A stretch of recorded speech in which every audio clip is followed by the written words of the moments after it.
Al que cede, el amor lo visita con dulzura.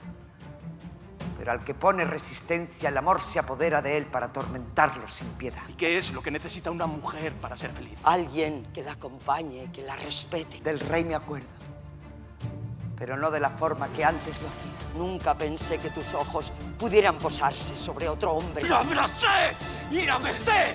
Como un hijo abrazaría y besaría a su madre. En estos casos, la mejor defensa es tomar la ofensiva. Un crimen hay que taparlo con otro crimen. Si ese rayo fueras tú, bien conoce el cielo que me dejaría partir de buena gana. Vida engañosa, que llevas secretas inclinaciones y que pones una hermosa fachada a los torpes instintos. La reina se abrasa. El mismo amor se le da a un hijo que a un amante. Amor solo hay uno en One, por mucho que la gente se empeñe en desmembrarlo.